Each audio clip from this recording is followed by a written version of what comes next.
వైరస్‌ల attack చూస్తుంటాం. మిడతల దాడులు చూస్తుంటాం. కంగారూలు దాడి చేసినయి చూస్తుంటాం. విపరీతంగా మన పొలాల్లోనే ఎలుకలు విపరీతమైపోయినాయని ఎలుకలు పట్టడానికి కూడా బోలెడంత డబ్బు ఖర్చు పెట్టి చేస్తా ఉంటాం. ఇవన్నీ ఎందుకొస్తుందంటే ఏదో ఒక చోట దాని స్పేస్ రిస్ట్రిక్ట్ అయింది. మొత్తం ఓపెన్‌గా లేదు దానికి. అందుకని ఆ రిస్ట్రిక్ట్ అయింది కాబట్టి ఇంకొక చోటకి డైవర్ట్ అవుతా ఉంటాయి. అందుకని ఎప్పుడు కూడా చాలా కాన్షియస్‌గా ఎకోసిస్టమ్‌ని కాపాడుకోవాలి. ఈ ఆర్గానిక్ ఫార్మింగ్‌లో గాని, నేచురల్ ఫార్మింగ్‌లో గాని ఈ ప్రాక్టీసెస్ అన్నిట్లో ఎకాలజీ టోటల్ ఎకోసిస్టమ్ గురించి కేర్ తీసుకుంటేనే ఈ మొత్తం కాపాడబడుద్ది. అందుకని దీనిలో ప్రభుత్వాల పాత్ర, కంపెనీల పాత్ర, రైతు పాత్ర, వినియోగదారుల పాత్ర వీళ్ళందరూ స్టేక్ హోల్డర్స్. వీళ్ళందరూ కలిసి మాట్లాడుకొని ఒక సస్టైనబుల్ మోడల్‌ని డిజైన్ చేసుకొని మాత్రమే ఎళ్ళాలి. మీరు మీ పిల్లలకి ఎటువంటి ఆహారం ఇస్తున్నారనేది చాలా ఇంపార్టెంట్. మీకొక షాకింగ్ ఫ్యాక్టర్ ఏందంటే, everyday poison on your plate అనేది ఆలోచించాలి మీరు. మీ ప్లేట్‌లో ఏం పెడుతున్నారు మీ పిల్లల ప్లేట్‌లో? మీరేదో కర్రీ తయారు చేశారు. ఆ కూరగాయలు వాటి మీద ఎన్ని రకాల పెస్టులున్నాయి. మీరు దానిలో chilli powder ఏశారు.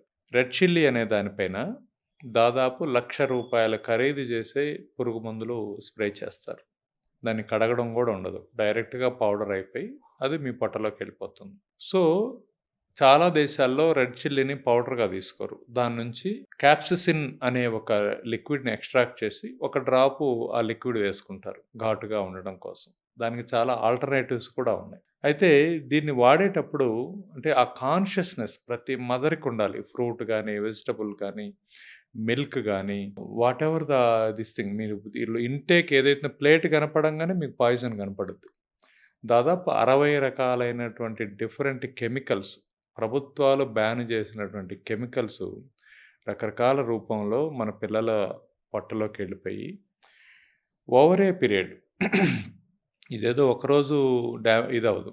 Over a period ఈ బయో అక్యుములేషన్ ప్రాసెస్‌లో డ్యామేజ్ అవుతా ఉంటది. అందుకని మీ ప్లేట్‌లో పాయిజన్ ఉందా? సేఫ్ ఫుడ్ ఉందా? అనే కాన్షియస్‌లో అలర్ట్ తోటి ఫుడ్డు తీసుకోవాలి. అప్పుడు తద్వారా మాత్రమే మన ఫ్యామిలీస్‌ని కాపాడుకోగలం.